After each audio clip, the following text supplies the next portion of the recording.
අද මේ පැහැදිලි කිරීමෙන් අපි කතා කරන්න යන්නේ අපිට නිතරම දකින්න ලැබෙන ඒත් කිසිම දවසක හරියටම ගැඹුරින් හිතලා බලලා නැති පුදුමාකාර ස්වභාවික නිර්මාණයක් ගැනයි.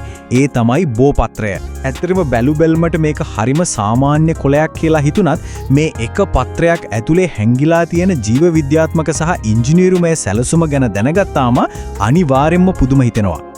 ඉතින් මේක අපි හැමෝම වගේ අත්දකලා තියෙන දෙයක් නේ. බෝකොල නිතරම සෙලවෙනවා. ඒත් කවදා හරි හිතිලා තියෙනවද කිසිම හුලඟක් නැති වෙලාවටත් මේ පත්‍රයක් මේ විදිහට සෙලවෙන්නේ ඇයි කියලා? මේක නිකම්ම අහම්බෙන් සිද්ධ වෙන දෙයක් නම් නෙවෙයි. මේ පිටුපස්සේ තියෙන සෝබාදහමේ තියෙන ඊටමත් විශ්මිත අපූර්ව සැලසුමක්. හැබැයි ඒ රහස හොයාගෙන යන කලින් මේ පත්‍රයේ තියෙන මූලික ව්‍යුහය කොහොමද හැදිලා තියෙන්නේ කියලා අපි මුලින්ම තේරුම් අරගෙන ඉමු. පළමුවන කොටස විදියට අපි බලමු මේ නාරටි පිහිටීමේ තියෙන ප්‍රධාන රහස් හතර මොනවද කියලා. බෝපත්‍රයක නාරටි පිහිටලා තියෙන රටාව දිහා බැලුවම ඒක නිකම් ඉරිගොඩක් නෙවෙයි හරියටම සංකීර්ණ දැලක් වගේ පේනවා. මෙතන තියෙන සිත්ගන්නාසලම කාරණය තමයි මේ නාරටි ජාලයෙන් එකවර ප්‍රධාන වැඩ හතරක් ඊටමත් කාර්යක්ෂම විටු කරනවා කියන එක. ඒ කියන්නේ ශක්තිමත් සැකිල්ලක් හදන එක, වතුර ඉක්මනින් අයින් කරන එක, කෑම සහ වතුර ප්‍රවාහනය කරන එක වගේම හිරු එළිය උපරිමෙන් ලබා ගන්න එක කියන මේ මූලික අවශ්‍යතා හතරම මේ නාරටි ජාලයෙන් විසඳලා දෙනවා. මේවා එකින් එක කොහොමද වැඩ කරන්නේ කියලා අපි දැන් බලමු. පළවෙනි කාරණේ තමයි පත්‍රයේ දිග හැරලා තියාගන්න එක. මේ නාරටි හරියටම ලොකු ගොඩනැගිල්ලක තියෙන කණු සහ බාල්ක වගේ දෙයක් විදියටයි වැඩ කරන්නේ. මේ ශක්තිමත් නාරටි මගින් පත්‍රයට අවශ්‍ය දෘಢතාවය සහ ශක්තිමත් සැකිල්ලක් ලබා දෙනවා. අන්න ඒ නිසා තමයි පත්‍රය හැකිලෙන්නේ නැතුව හොඳින් සමතලාව දිගහැරී පවතින්නේ. දෙවෙනි රහස තමයි කෑම සහ වතුර බෙදා හැරීම. මේ නාරටි ක්‍රියා කරන්නේ හරියටම කාර්යක්ෂම අධිවේගී මාර්ග පද්ධතියක් විදිහටයි. ගසේ මුල් වලින් උරා ගන්නා වතුර පත්‍රයේ හැම අස්සක් මුල්ලක් නෑරම යවන්නත් ඒ වගේම පත්‍රයේ ඇතුලේ හැබෙන කෑම ආපහු ගහට යවන්නත් මේ නාරටි පාරවල් වගේ වැඩ කරනවා. මේක හරිම වේගවත් වගේම අඛණ්ඩව සිද්ධ වෙන ද්විපාර්ශ්වික ප්‍රවාහන පද්ධතියක්. තුන්වෙනි එක තමයි හිරු එළිය ලබා ගන්න එක. අර මම කලින් කිව්ව විදිහට නාරටි සැකිල්ල නිසා පත්‍රය ශක්තිමත්ව හොඳින් දිගහැරිලා තියෙනවනේ. අන්න ඒ නිසා මේ කොළය හරියටම ස්වභාවික සූර්යකෝෂයක්. එමත් නැත්නම් සෝලාර් පැනල් එකක් වගේ ක්‍රියා කරනවා. පත්‍රය මේ විදිහට හොඳින් විහිදි තිබීම නිසා වැඩිපුර හිරු එළිය ලබාගෙන ගසට අවශ්‍ය කෑම හදාගන්න එක හරිම පහසු වෙනවා. හතරවෙනි රහස තමයි වතුර ඉක්මනින් අයින් කිරීම. හිතලා බලන්න මහා වැස්සකදී මේ පත්‍රයේ මතට වැටෙන වතුර ඔක්කොම එකතු වෙලා බර වැඩි වුණොත් කොළේට හානියක් වෙන්න පුළුවන් නේ. හැබැයි මේ නාරට පිහිටිලා තියෙන අපූර්ව රටාව නිසා වැටෙන වැසි වතුර පත්‍රයේ අග තියෙන වලිගේ පත්තට ඊටමත් ඉක්මනින් ගලාගෙන ගිහින් අයින් වෙලා යනවා. හරියටම නවීන ජලවහන පද්ධතියක් වගේම තමයි. හරි. දැන් අපි යමු දෙවන කොටසට. ඒ තමයි බෝපත්‍රය ගැන තියෙන නොදන්නා විස්මිත කරුණු. නාරටි ව්‍යුහයෙන් එහාට ගිය ඇත්තටම අදහා ගන්නත් අමාරු තරමේ අපූර්ව ලක්ෂණ කීපයක් දැන් අපි කතා කරමු. අපි මුලින්ම අහපු ප්‍රශ්නෙට දැන් නැවතත් එමු. අයි මේ කොලේ නොනවත්තාම සැලවෙන්නේ? බාහිරින් කිසිම බලපෑමක් අඩුම තරමේ පුංචි සුළඟක්වත් නැති වුණත් මේ කොළ නිතරම නටනවා වගේ පේන්නේ ඇයි?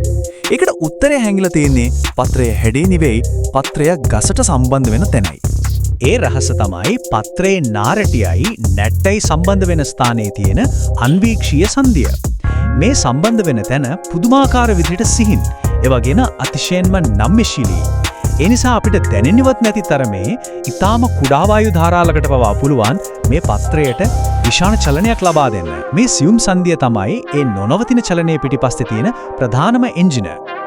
ඊළඟට තියෙනවා තවත් සුවිශේෂී ලක්ෂණයක්. ඒ තමයි ඩ්‍රිප් ටිප් එක. ඒ කියන්නේ වතුර ඉක්මනින් අයින් කරන්නම හැදලා තියෙන මේ දිගු වලිගය. බෝපත්‍රයේ අග තියෙන මේ දිග වලිගය නිකම්ම ලස්සනට තියෙන දෙයක් නම් නෙවෙයි. අධික වැස්සකදී කොළය මත රැඳෙන වතුර තත්පර ගණනකින් බිමට හලන්න මේ හැඩය තමයි උදව් වෙන්නේ. වතුර රැඳිලා තිබ්බොත් කොළය කුණු වෙලා යන්න පුළුවන් නේ. ඒ නිසා මේක කොළේ පැවැත්මට තියෙන අත්‍යවශ්‍ය ආරක්ෂිත උපක්‍රමයක්. දැන් අපි බලමු මේ ගසේ තියෙන හරිම වෙනස්ම විදිහේ හැසිරීමක් ගැන. රාත්‍රී කාලයේදී සාමාන්‍ය ශාකවල හැසිරීමයි බෝගසේ හැසිරීමයි අතර ලොකු වෙනසක් තියෙනවා. සාමාන්‍යයෙන් ලෝකයේ තියෙන බොහෝමයක් ශාක රැයට කරන්නේ කාබන් ඩයොක්සයිඩ් වායුව පරිසරයට පිට කරන එක කියලා අපි දන්නවනේ. හැබැයි බෝගස ඊට සම්පූර්ණයෙන්ම වෙනස්. බෝගසට පුරුවන් රාත්‍රී කාලයේදීත් ඔක්සිජන් පිට කරන්න. මෙතන තියෙන වැදගත්ම කාරණේ තමයි මේක කොහොමද සිද්ධ වෙන්නේ කියන එක. මේක සිද්ධ වෙන්නේ ක්‍රැසියුලේෂන් අම්ල පරිවෘත්තිය. එමත් නැත්නම් CAM කියලා කෙටියෙන් හඳුන්වන සුවිශේෂී ජෛව විද්‍යාත්මක ක්‍රියාවලියක් හරහා. මේක ඇත්තරම ඉතාමත් කලාතුරකින් ශාකවල දකින්න ලැබෙන සංකීර්ණ ක්‍රියාවලියක්. මේ අපූර්ව ක්‍රියාවලිය තමයි අඳුර වැටුණට පස්සෙත් ඔක්සිජන් මුදා හරින්න බෝගසට ශක්තිය ලබා දෙන ජීව විද්‍යාත්මක යන්ත්‍රණය.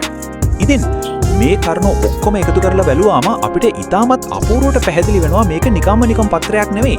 මේක ස්වභාව ධර්මයේ තියෙන විශිෂ්ටතම නිර්මාණයක් කියන එක. පරිපූර්ණ සැකිලි ව්‍යුහය, ද්විපාර්ශ්වික ආහාර හා ජල ප්‍රවාහන මාර්ග, මන්ද පවනටත් නොනවත්වා සෙලවෙන සන්ධි, කුණුවීම වළක්වන ඩ්‍රිප් ටිප්ස්, ඒ වගේම රාත්‍රී කාලයේ ඔක්සිජන් නිපදවීමේ හැකියාව කියන මේ හැම දෙයක්ම මේ එකම පත්‍රයක අන්තර්ගත වෙලා තියෙනවා. මේ පැහැදිලි කිරීම අවසානයේදී පොඩි දෙයක් හිතන්න ඉතුරු කරන්න. අපිට දිනපතා දකින්න ලැබෙන බොහොම සාමාන්‍ය දෙයක් විදිහට පේන කොළයක් ඇතුලේ මෙච්චර අතිවිශාල විද්‍යාවක් සහ අපූර්ව ඉංජිනේරු තාක්ෂණයක් හැංගිලා තියෙනවනම් අප අවට පරිසරයේ තවත් කුයිතරම්නම් විශ්මිත නිමවුම් හැංගිලා ඇද්ද? ඊළඟ වතාවේ ගහක් කොළක් දිහා බලද්දී ඒක ඇතුලේ තියෙන මේ වගේ නොපෙනෙන ස්වභාවික විශ්මිත ක්‍රියාවලින් ගැන පොඩ්ඩක් හිතලා බලන්න. මේ වගේ තවත් අපූර්ව පැහැදිලි කිරීමකින් අපි නැවත හමු වෙමු.